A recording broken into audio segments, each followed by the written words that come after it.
Olá, eu sou o professor Bruno Barros e esse é o canal Tudo sobre Geografia. Essa é a primeira aula do nosso curso extensivo de Geografia para o Enem. Nessa aula eu vou abordar o seguinte tema, o espaço geográfico. E fique ligado porque eu vou destrinchar esse assunto numa abordagem minuciosa do tema. Então, vamos à aula de hoje?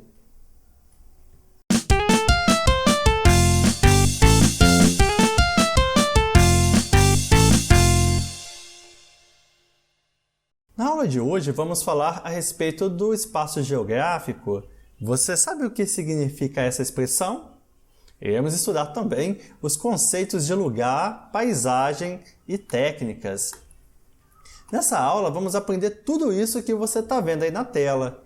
Por exemplo, no primeiro ponto você vai aprender a identificar elementos que representam a produção e a organização do espaço geográfico. Para isso, vamos utilizar imagens, textos e mapas. Então, esse ponto aqui, pessoal, ele é muito importante, tá? Aprender a identificar elementos representativos das diversas formas de produção e organização do espaço geográfico. E é muito importante que você aprenda a analisar esses recursos visuais, como textos, mapas e gráficos. O Enem é cheio desse tipo de recursos visuais. No segundo ponto, você vai aprender o que significa espaço geográfico. Parece fácil esse conceito, mas exige um aprofundamento nesse conceito.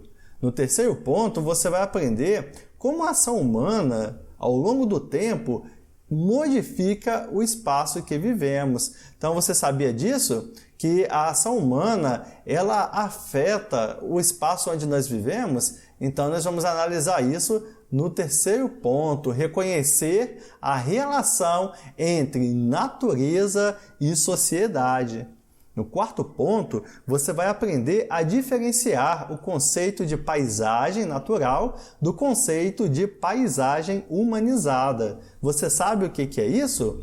Então fique atento aí na nossa aula, pois eu vou explicar tudo para você. No quinto ponto, vamos entender o significado do termo lugar para a geografia. Esse ponto é bem interessante porque nós usamos essa expressão lugar o tempo todo. Um lugar bonito, um lugar feio, um lugar especial. Mas para a geografia, o que significa esse termo lugar? Nós vamos falar disso também. E por último, você vai aprender a reconhecer a relação entre o local, sua cidade, e o global, o resto do mundo. Então, qual a relação que a sua cidade, o seu estado, tem com o resto do mundo? Vamos falar a respeito disso. Tudo isso nessa aula, então assista o vídeo até o final. Então, para começar, pessoal, vamos analisar essa imagem. Observe bem essa imagem. Você sabe em que lugar do mundo essa foto foi tirada? Conseguiria identificar esse lugar no mapa mundi? Se quiser pausar o vídeo e pensar um pouco, pode pausar. Então, vou aguardar. Bem, agora que você já pausou e respondeu, essa imagem se refere a, olha lá, a Groenlândia, moradias na Groenlândia durante o verão. Então é interessante a gente analisar essa imagem, porque observe só, nós estamos falando do verão na Groenlândia, então aqui não tem neve, não é tanta neve como deveria ter, mas observe que é uma região congelada, uma região muito fria. Agora, a outra parte que nós falamos foi se você conseguiria identificar a Groenlândia no mapa mundi. Você conseguiria? Bem, a Groenlândia fica no hemisfério norte, conforme a marcação aqui no mapa. Então, observe aqui no mapa. Então, eu circulei aqui, ó, a Groenlândia, é essa região aqui, ó, no hemisfério norte. Então, veja só, nós estamos observando a foto de um espaço, de um lugar chamado Groenlândia e estamos identificando no mapa mundi esse lugar. Percebam, pessoal, que o Enem gosta desse tipo de análise de imagens e de mapas. Você acertou? Se acertou, parabéns!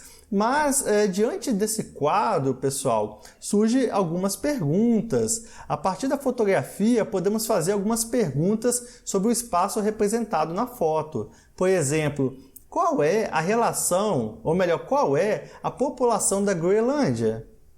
Qual a atividade econômica praticada lá? Qual é o seu clima?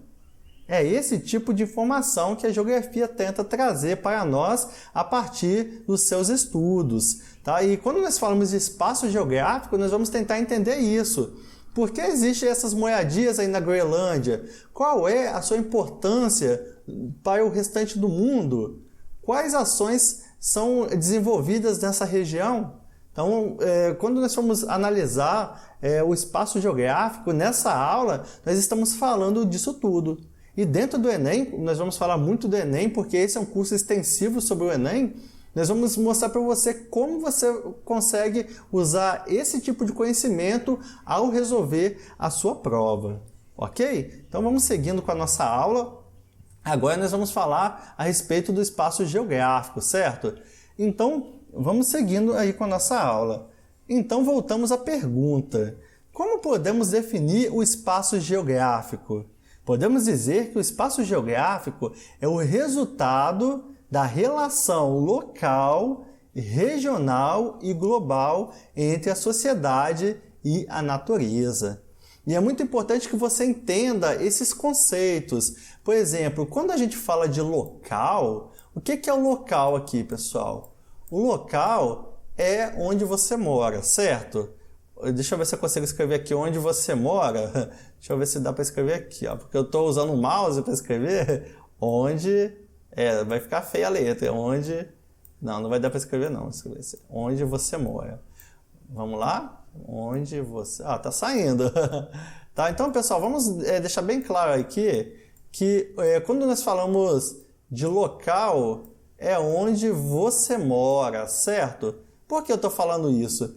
Porque nós vamos falar o tempo todo disso, local, regional e global, tá? Então, o local, como eu disse, deixando bem claro, é onde você mora. O regional é onde você mora, mais o redor, né? A localidade, certo? Então, vamos pensar aqui, deixa eu ver onde que eu posso desenhar o local. Digamos que essa bolinha aqui seja o local, certo? Eu vou colocar um Lzinho aqui, é o local. E aí, então, você mora aqui, nesse local, nesse pontinho aqui que eu estou marcando aqui no mapa, no nosso slide. O que seria o regional, certo? O regional seria uma região mais ampla onde você mora. Então, essa área mais ampla é o regional. Então, por exemplo, vamos pensar na cidade de São Paulo. São Paulo... ela tem um local, deixa eu desenhar aqui uma bolinha, né? Digamos que aqui essa bolinha seja São Paulo, SP, que poderia ser Rio de Janeiro, Espírito Santo, Manaus, poderia ser a Bahia, Pernambuco, Rio Grande do Sul, qualquer lugar, só para a gente poder entender bem. Então, imagine que São Paulo está aqui, aí a pergunta, São Paulo está em qual região do Brasil? Aí é claro, pelo amor de Deus, né? Se você não souber. Não, mas São Paulo fica na região sudeste. Então vamos colocar aqui região sudeste. Vamos lá, deixa eu só escrever aqui. Eu estou usando o ponteiro do mouse, então eu estou fazendo malabarismo. Então, olha só, região sudeste. Aí a região sudeste, nós sabemos que ela é composta por outros estados, como por exemplo... o Espírito Santo, aí eu vou colocar só a siglinha aqui, tá? O Rio de Janeiro, vamos fazer outra bolinha aqui, ó, RJ, Rio de Janeiro, e Minas Gerais, tá? Então, vou colocar aqui, ó, Minas Gerais. Então, esses estados compõem a região sudeste, e nós podemos falar de nível regional de uma forma mais ampla, por exemplo... o Sudeste está em qual país? Isso, no Brasil. Então, a gente pode falar em termos regional também. Se você for analisar a questão mundo, podemos falar então que a nossa região, em termos mundiais, pode ser o Brasil. Podemos falar também de América do Sul ou somente de América, certo? Então percebam que é muito amplo. E quando nós falamos de global, nós estamos falando do mundo todo. Então, por exemplo, uma ação que aconteceu em São Paulo.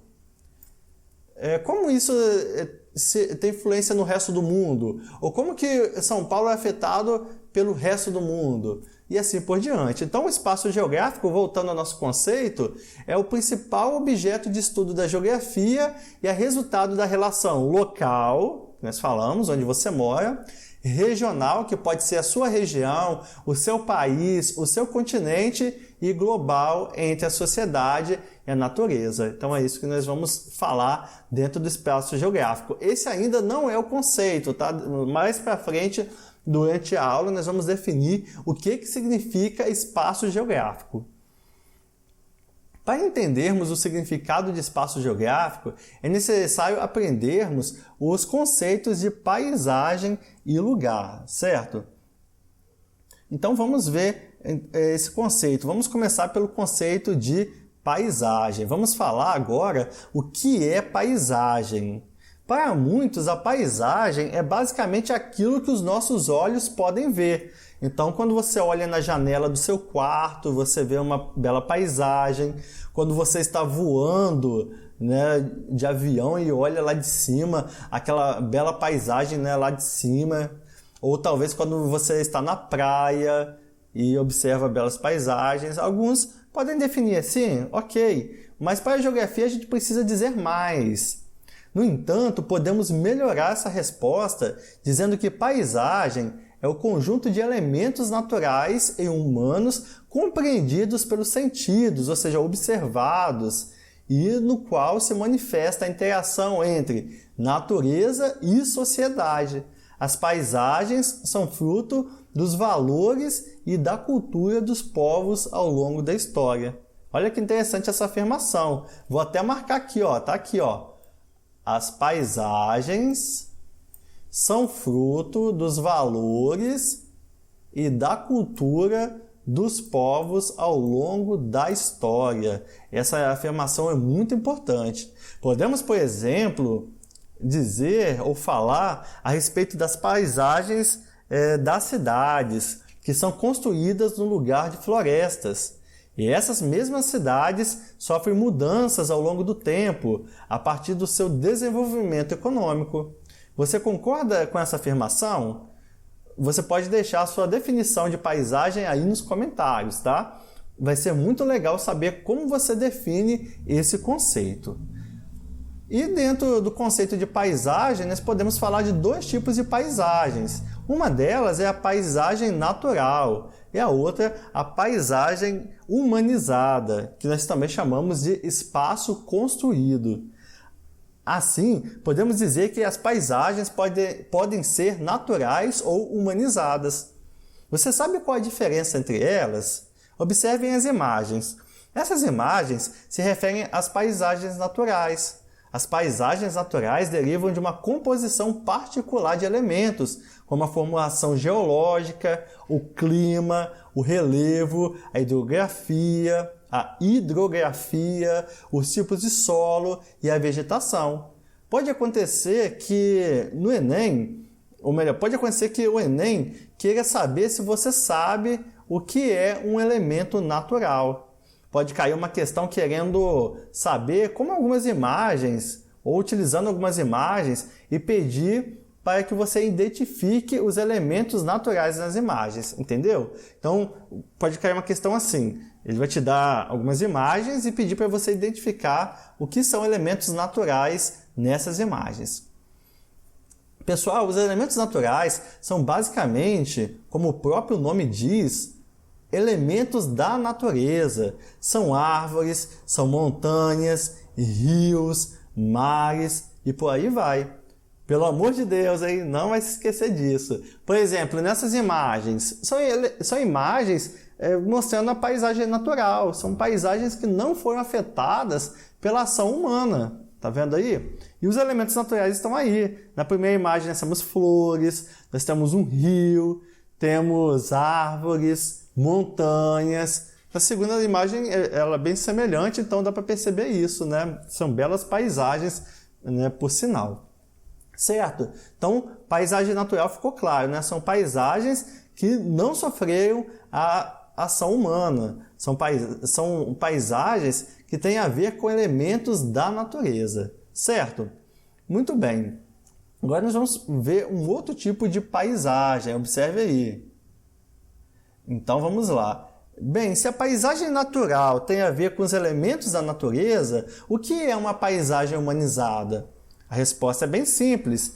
Paisagem humanizada é aquela que sofreu ação antrópica. Ação antrópica, ou seja, ação humana. Pessoal, o Enem gosta muito de usar essa palavra, tá? Antrópica, tá? Vou anotar aqui, vou anotar bem aqui, ó. Antrópica. Paciência com a minha letrinha aqui, ó. Antrópica. Eita, meio torto, hein? Mas tá dando para escrever. Tá, pessoal? Então, antrópica, a gente pode falar que é algo humanizado ou sofreu ação humana. Deixa eu deixar bonitinho aqui, ó. Antrópica, certo? Muito bem. Então, como exemplo, podemos citar uma floresta que foi desmatada para dar lugar a uma cidade. A paisagem da cidade é considerada como paisagem humanizada. Portanto, toda paisagem humanizada é um testemunho da ação humana. E dentro desse assunto surge também a questão dos elementos humanos ou humanizados dessas paisagens que foram construídas pelos homens ou pela humanidade. Então, nós podemos falar como elementos humanos ou humanizados os prédios, as casas, as pontes, o asfalto e muitos outros. Então, aqui nós podemos ver nessas fotos, essa primeira foto aqui é Brasília, tá? Então, essa primeira que eu estou mostrando aqui é Brasília. E veja só quantos elementos humanizados, né? Nós temos essa construção aqui, nós temos o asfalto, temos essa sequência aqui de postes, temos esses prédios. Então, tudo isso são elementos humanizados, ou seja, que foram construídos pelo homem. E aqui nós temos uma outra foto que eu selecionei, que é a foto de Manaus, tá? Então, essa aqui é uma... Olha só como que Manaus é bonita também. E percebam vários elementos humanos ou humanizados também. Então, veja só, todas essas construções aqui, ó, que nós estamos... que eu estou marcando, vou até marcar melhor aqui, ó. Tudo isso que eu estou marcando aqui são construções humanas, elementos humanizados, tá? Então, na prova do Enem, como que isso pode cair? Ele pode te dar uma prova, ele pode te dar uma paisagem natural, igual aquela que nós vimos lá atrás, vamos voltar, uma dessa daqui, e pode pegar uma dessas imagens, uma imagem semelhante a essa que eu estou mostrando, e pedir para você diferenciar as duas. Pode perguntar qual delas é natural e qual que é humanizada. E aí você precisa saber, certo? E quando fala ação antrópica, é a ação humana. Por favor, não se esqueçam disso. Tá bom, pessoal? Então ficou claro o conceito de paisagem natural e paisagem humanizada, certo?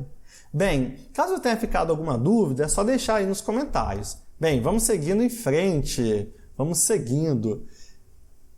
A ação humana, antrópica, como nós já falamos, é cada vez mais presente no contexto mundial. Alguns estudiosos já afirmam que não existem mais paisagens naturais. Assim, em muitos lugares têm se criado as unidades de conservação, que podemos definir como parcela de território sob regime especial de administração, a qual se aplicam garantias de proteção dos seus recursos ambientais. Suas principais funções são conservar a biodiversidade, proteger espécies, paisagens naturais, entre outras. Então, a partir dos conceitos abordados até aqui, podemos ler as paisagens. Como podemos fazer esse tipo de leitura? Tá? Então, antes da gente falar sobre a leitura de paisagens, é importante a gente entender esse conceito aí de unidades de conservação. Então, são áreas que foram reservadas pelo governo para que pudesse ser protegidas essas áreas. Nós temos uma foto aí, essa foto se refere a uma paisagem e os elementos da unidade de conservação do Parque Nacional da Chapada dos Veadeiros. Tá? Então, essa imagem, esse lugar, essa paisagem você encontra em Goiás. Tá? Então, é uma unidade de conservação aqui no Brasil. Pessoal, agora nós vamos continuar falando das paisagens. Você seria capaz de ler uma paisagem? Então, nós vamos fazer isso a partir de agora. Nós vamos fazer uma leitura de paisagens.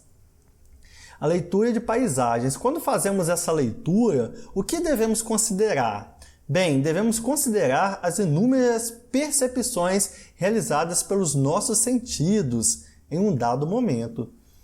Essas percepções ocorrem a partir de observação, análise e interpretação de seus elementos e nos auxiliam a levantar hipóteses ou mesmo desenvolver estudos sobre diferentes formas de organização social e cultural ali existentes, em diferentes tempos. Como exemplo, vamos analisar a cidade de Newcastle em momentos distintos da sua história. Essa primeira foto mostra Newcastle em meados do século XVIII. Naquela época, a cidade contava com apenas 30 mil habitantes. Percebam que tem uma igreja no centro da pintura e ao redor da igreja percebemos poucas construções. Então, veja só, vamos analisar essa imagem. Aqui no meio, não sei se vocês estão vendo bem, quem está assistindo pelo celular talvez está pequenininho, mas olha só, essa aqui é uma igreja no meio da cidade de Newcastle. Aqui nós temos, né, um rio, né, tá vendo aqui, ó, um rio aqui embaixo. Nós temos algumas embarcações. Preste bastante atenção nisso que eu estou mostrando, certo? Agora vamos ver outra imagem. Vamos ver a próxima imagem. Agora nós vemos a mesma cidade no século XIX. Aqui dá para perceber muitas mudanças na organização da cidade em relação à imagem anterior. Agora, a torre da igreja divide espaço com as chaminés das indústrias desse período. Uma característica desse período é a poluição vinda das indústrias. Agora, Newcastle possui mais de 200 mil habitantes.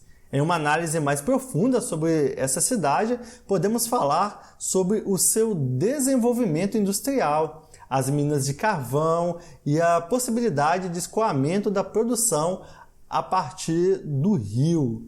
Então é interessante isso, pessoal, que aqui nós estamos falando do século XIX, em Newcastle. Newcastle nós sabemos que fica na Inglaterra, tá, pessoal? E olha só aquela igreja que nós vimos na foto anterior, agora nessa representação ela está bem aqui. E percebam que aqui ó, tem algumas nuvens de poluição, porque nessa época as indústrias estavam já bem desenvolvidas, né? Foi primeira revolução industrial, tá? Então percebam aí as indústrias trabalhando e o céu da cidade poluído. Então quem fez essa representação, essa pintura, pôde destacar isso naquele período. O rio permanece aqui, né? Como nós falamos, e embarcações também permanecem nessa região, certo? Então nós estamos analisando, esse é um dos objetivos da nossa aula, né? Nós precisamos ter a capacidade de analisar imagens, e é isso que nós estamos fazendo agora, tá, pessoal? Vamos seguindo com a nossa leitura de imagens. Continuando nossa leitura da paisagem da cidade de Newcastle, temos agora uma foto atual tirada há pouco tempo, no final do século XX. Newcastle contava com 260 mil habitantes. Sua paisagem mudou bastante em relação ao século XIX. A torre da igreja permanece lá, mas agora sem as chaminés das indústrias daquele período. Muito legal essa leitura de imagem, não é verdade, pessoal? Mas o que aprendemos dessa análise? Então, antes da gente seguir aí falando, observe que Newcastle agora, né, na atualidade, percebam as construções, olha só, construções modernas. Olha a cidade, a torre da igreja aqui no meio, essa ponte. Aqui nós temos os anéis olímpicos, já que Londres sediou há pouco tempo as Olimpíadas, e quando um país cedia as Olimpíadas, isso as Olimpíadas, isso mexe com o país todo, então a marca aí das Olimpíadas, nós temos aqui também os barcos ao rio, tudo isso presente numa imagem mais atual da cidade de Newcastle. Mas vamos ver então o que nós aprendemos dessa leitura de imagens. Podemos até mesmo ler a afirmação no slide. Vamos ler? As 3 imagens de Newcastle demonstram que as paisagens humanizadas são testemunho dos tempos e das culturas. As transformações técnicas, o desenvolvimento de novas tecnologias e as mudanças culturais ficam registradas nas paisagens na forma de objetos como portos, fábricas, prédios comerciais, etc. Alguns desaparecem ou são substituídos, conforme ocorre com as antigas moradias ou com os campos de cultivo.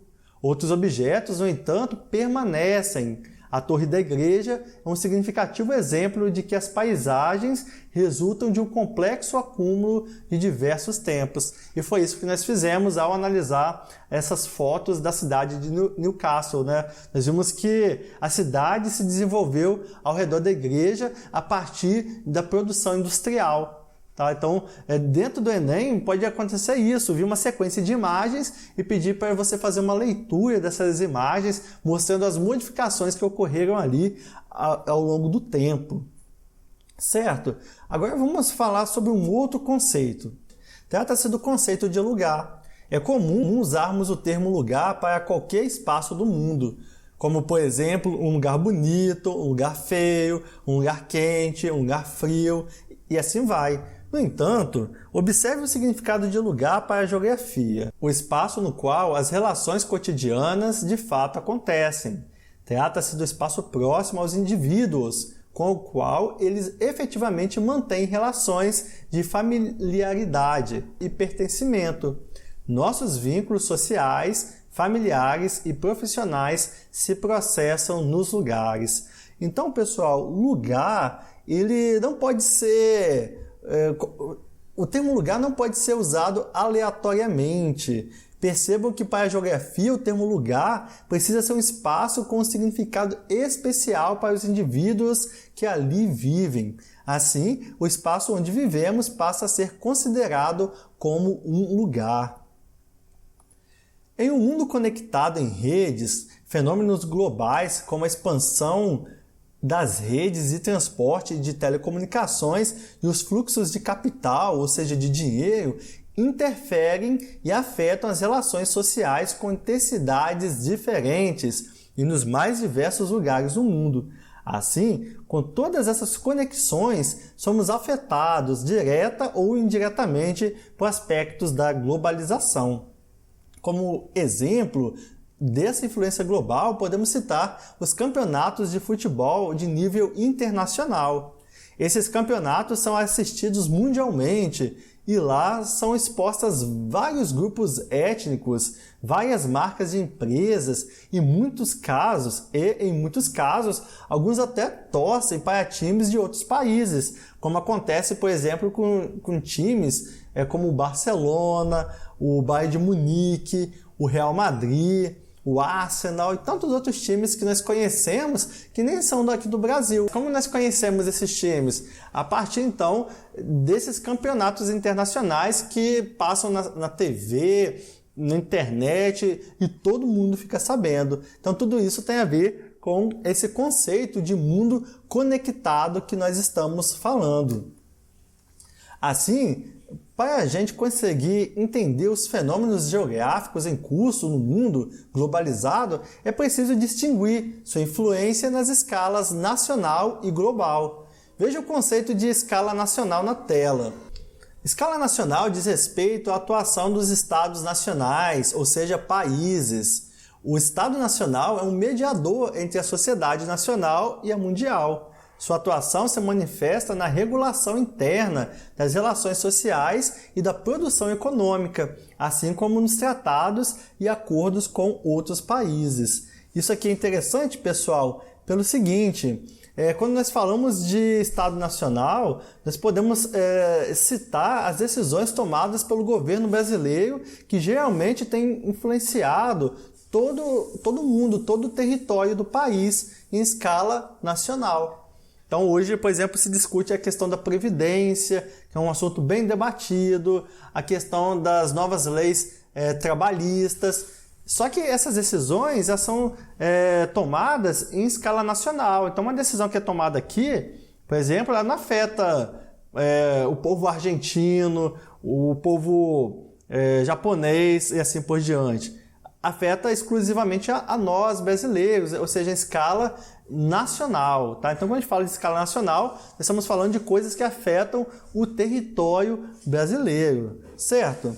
E quando nós falamos do conceito de escala global, nós podemos ver também o conceito aí na tela, quando um país assina um tratado de livre comércio com outras nações ou taxa certos produtos importados, o Estado interfere nas relações entre a sociedade nacional e o resto do mundo em escala global. Essas relações, por sua vez, têm um impacto em nossos hábitos de consumo e em nosso cotidiano. Então, quando nós falamos em escala global, nós estamos falando de coisas que afetam não só, por exemplo, o país, mas o mundo todo ou outros países, por assim dizer. Um exemplo, imagine que o Brasil feche um acordo com a China de exportação. Então nós estamos falando de escala global, porque vai envolver outros países, outros lugares, certo? E algumas decisões afetam não só um país específico, mas vários países. Quando a gente fala, por exemplo, da questão da internet, quando nós falamos de uma crise econômica mundial, tudo isso afeta não só um país, mas vários países do mundo. Então é isso que significa o conceito de escala global. Bem, agora que você já entendeu o conceito de lugar e suas relações cotidianas, podemos falar do conceito de espaço geográfico. A partir do conceito apresentado aqui na tela, percebam que não podemos confundir o espaço geográfico com o conceito de paisagem. Então vamos ver o conceito de espaço geográfico aí na tela? Espaço geográfico é o produto das relações entre a sociedade e a natureza e compreende as interações sociais, econômicas, políticas e culturais. O espaço geográfico não é apenas o espaço que pode ser percebido pelos sentidos. Não é, portanto, sinônimo de paisagem. Então, quando nós falamos de espaço geográfico, eu não falo só daquilo que eu sinto, mas eu estou falando das construções sobre esse espaço. Um exemplo que nós podemos estar citando é, por exemplo, uma cidade que foi construída no lugar de uma floresta. Tá? Então, ao longo do tempo, vai ficando traços da humanidade ali, daquela sociedade que vive naquele lugar. E isso nada mais é do que uma construção do espaço geográfico. E um outro exemplo que nós podemos citar são as metrópoles, que são espaços geográficos com intensos fluxos de capital e de informação.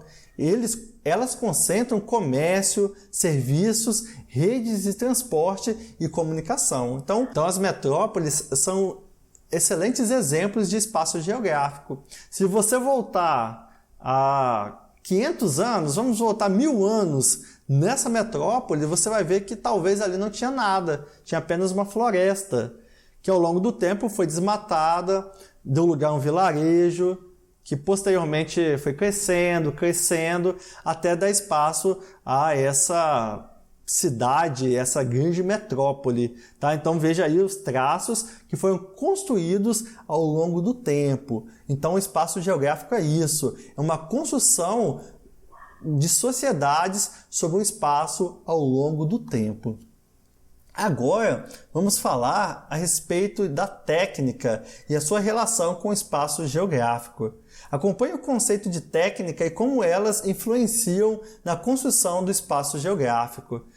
A interação entre as diferentes sociedades e a natureza se dá por meio das técnicas, certo? Então, a construção do espaço geográfico que nós estamos falando, ela se dá a partir desse conceito de técnicas, certo?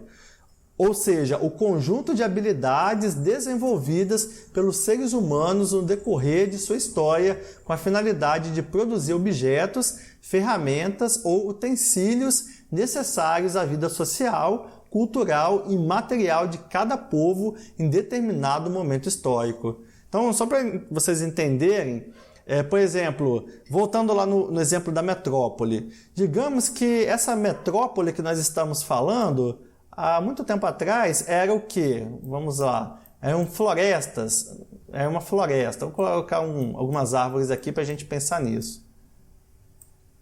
Há 1000 anos atrás eram florestas.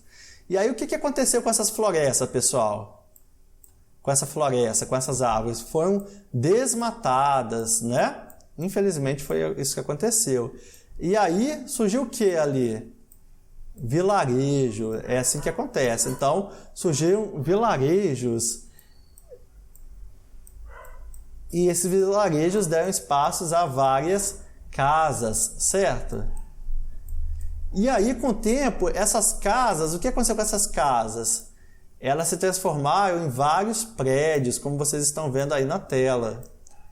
Então nós estamos falando de quê, pessoal? Nós estamos falando de uma evolução dentro do espaço geográfico. Mas como isso aconteceu? A partir de técnicas, por exemplo, foi utilizada uma técnica para derrubar essas árvores. Foi no machado, foi na serra. Por exemplo, essas casas aqui que foram construídas, foram utilizadas algumas técnicas para construir. Qual foi? Foram casas de madeira inicialmente, que depois deu origem a casas de tijolo. E esses prédios foram construídos de que maneira? Foi utilizada algum tipo de engenharia? Tá? Então, percebam o conceito de técnica, certo? Então, voltando aí, então, o conjunto de habilidades desenvolvidas pelos seres humanos no decorrer de sua história com a finalidade de produzir objetos, ferramentas ou utensílios necessários à vida social, cultural e material de cada povo em determinado momento histórico. E aí, pessoal, nós chegamos no conceito de espaço geográfico. O espaço geográfico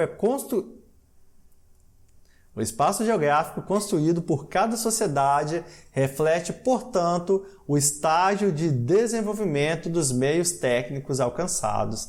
Tá? Então, o espaço geográfico ele mostra isso, qual o momento tecnológico que aquele lugar apresenta, qual é o seu estágio tecnológico. Então, se é um lugar, vamos dizer, rural, então quais são as técnicas utilizadas ali no seu meio de produção? São métodos atuais com muita tecnologia ou são métodos arcaicos, né, bem manuais? Então, o espaço geográfico ele apresenta isso para a gente. Quais são as técnicas ou qual é o momento tecnológico que cada lugar apresenta. Bem profundo esse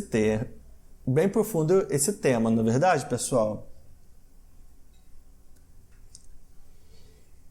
Tecnologia é um termo que engloba a relação entre a técnica e os saberes acumulados por meio do desenvolvimento científico. As técnicas acompanham o percurso da humanidade. A agricultura e a domesticação de animais, por exemplo, surgiram há cerca de 10.000 anos com o plantio de cereais e as primeiras criações pecuárias. E nós podemos até ver essa imagem aqui mostrando alguns detalhes de como isso era feito no passado, no Egito, tá? Então nós temos aí essas imagens e essas imagens se referem ao Egito e acredita-se que isso tudo ocorreu há 10.000 anos atrás, provavelmente em algum lugar próximo ali do Egito. Isso que a história diz a respeito das técnicas de criação de animais e também de plantios. Podemos falar de diversas técnicas pelo espaço mundial, como, por exemplo, a construção de pontes e moinhos. Então, por exemplo, aqui nós temos essa ponte, é uma técnica utilizada, uma técnica de engenharia para se construir, ligar, né, dois lugares que são separados por um rio, né, ou talvez por um espaço de difícil acesso. Então, geralmente utiliza-se pontes. Então, isso tem a ver também com as técnicas utilizadas. Nós temos aqui também moinhos, né, que tem a ver com um tipo de técnica, só para exemplificar esse assunto que nós estamos falando. Agora, não podemos falar sobre técnicas sem falar das revoluções industriais. Durante a primeira Revolução Industrial, iniciada em meados do século XVIII na Inglaterra, ocorreu grande desenvolvimento técnico e a organização social da produção passou a modificar intensamente a superfície terrestre. Nesse período, introduziu-se o carvão como fonte de energia, o que propiciou o desenvolvimento da indústria têxtil e o uso de ferrovias e barcos a vapor. Então, nós podemos até voltar lá no mapa que nós estávamos vendo, e essa que é a situação durante a primeira Revolução Industrial. Essas eram as conexões que haviam entre a Europa e o resto do mundo, tá? Então, bem interessante esse mapa mostrando as conexões que existiam. É claro que demorava-se muito para chegar nesses lugares, já que não tinha um desenvolvimento dos transportes como nós temos hoje, tá? Então, pessoal, sobre a Revolução Industrial, depois nós vamos ter uma aula especial falando só sobre esse assunto, sobre produção industrial, mas sobre ela é importante a gente destacar, então, que ela aconteceu no século XVIII, né? Vamos marcar aqui, ó, século XVIII, na Inglaterra, vou colocar assim, ó, ING, na Inglaterra, e nós podemos falar também sobre o carvão, que é a sua fonte de energia, vou colocar aqui, ó, carvão, anotem aí, é importante, tá? Carvão, podemos falar sobre o que mais? Podemos falar sobre as locomotivas que começaram a surgir nesse período, né? Avanços tecnológicos, e aí vai. A indústria têxtil, vou colocar aqui, ó, têxtil. Têxtil tem acento, mas eu vou colocar sem acento. Não, vou colocar o acento aqui, ó. Têxtil e assim por diante, tá? Então, primeira Revolução Industrial, tá? Anotem aí. Muito bem. E sobre a segunda Revolução Industrial, o que nós podemos falar?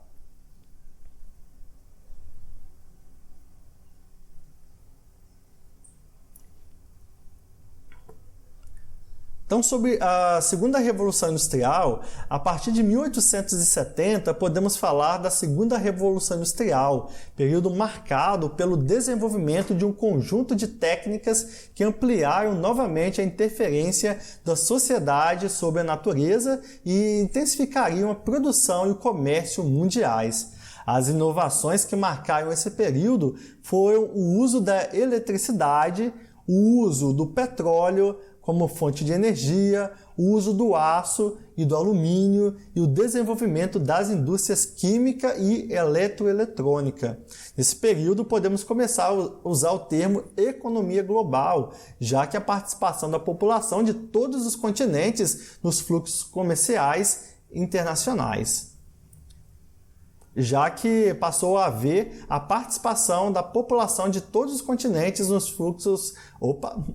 fluxos comerciais internacionais. Então, sobre a segunda Revolução Industrial, nós podemos colocar aqui o ano de 1870, basicamente, por volta desse período, que ela começa a se desenvolver, e podemos citar algumas inovações, como, por exemplo, vamos colocar aqui a eletricidade, deixa eu ver se sai aqui a palavra, vou colocar resumido, vou colocar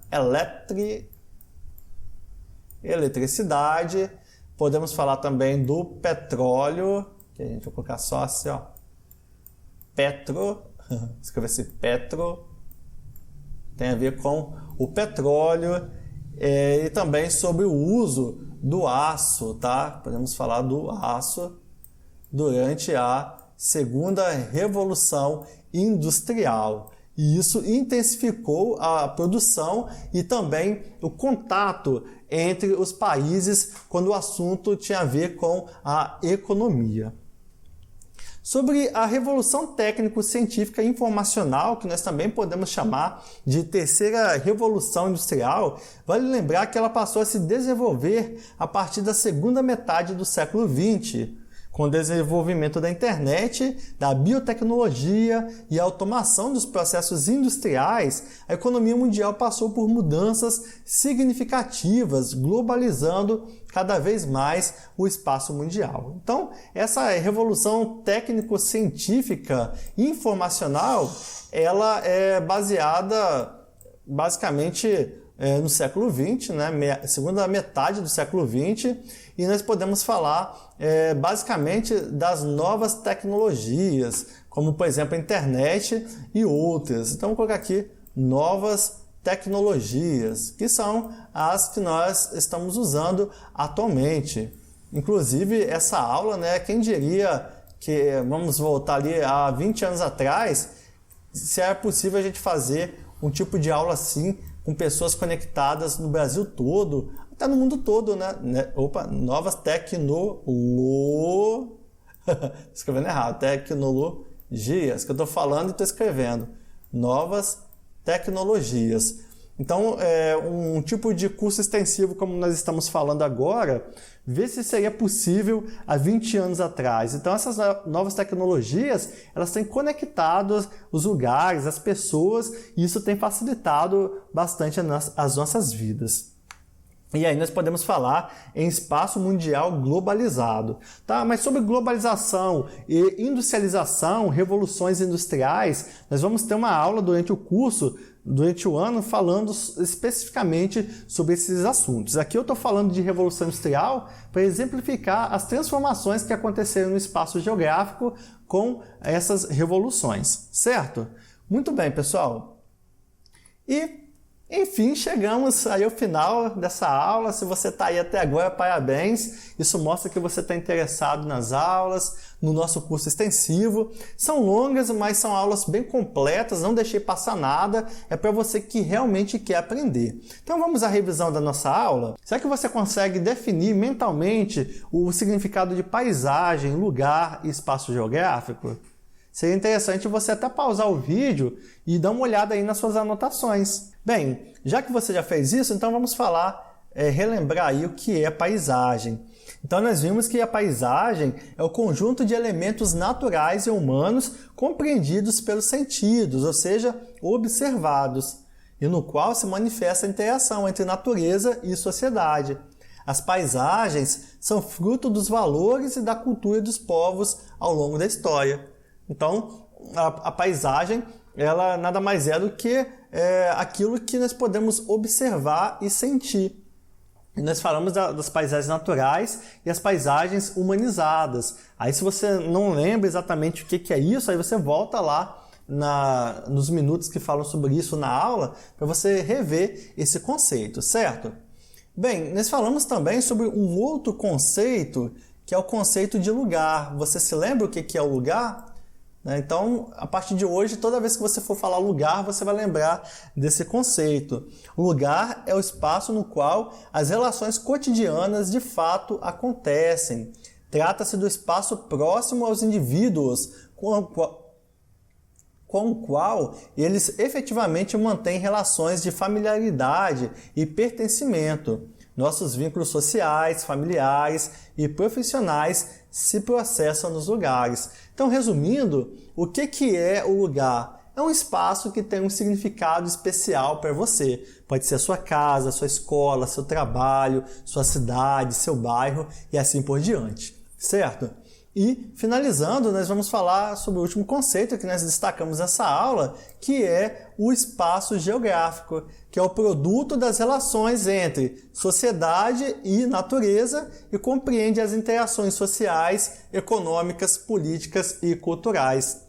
Então, o espaço geográfico são construções que ocorrem sobre o espaço a partir das sociedades. Então, tudo aquilo que nós construímos ao longo do tempo é o espaço geográfico, certo? Então, esses foram os assuntos tratados nessa aula. E chegamos então ao final de mais um vídeo. Galera, essa foi a primeira aula do nosso extensivo de Geografia para o Enem. Aqui você terá todo o conteúdo do ensino médio para o Enem.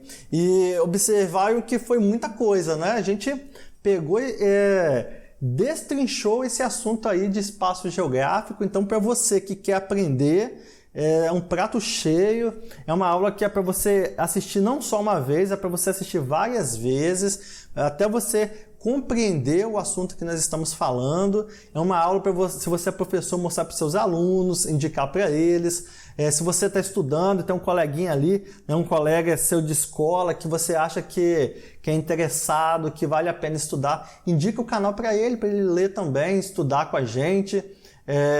A gente não está cobrando nada, então é muito legal compartilhar com outros esse tipo de conteúdo, pois isso vai melhorar o seu rendimento dentro de geografia, tá? E aí, antes de finalizar, eu quero destacar alguns pontos interessantes.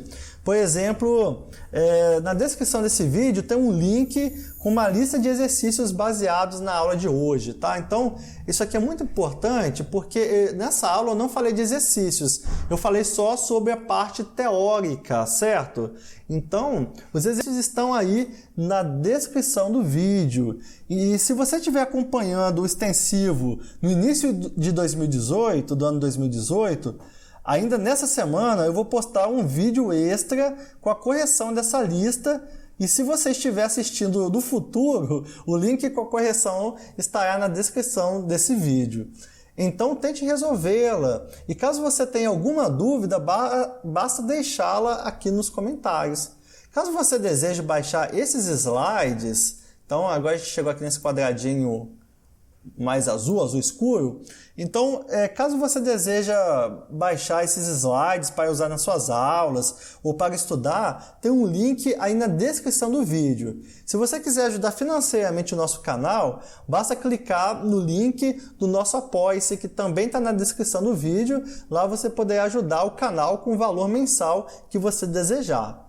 Se você gostou dessa aula e deseja mais vídeos assim, não se esqueça de deixar o seu like, compartilhe esse vídeo em suas redes sociais e se inscreva no canal. Forte abraço a todos e até a próxima aula. Tchau!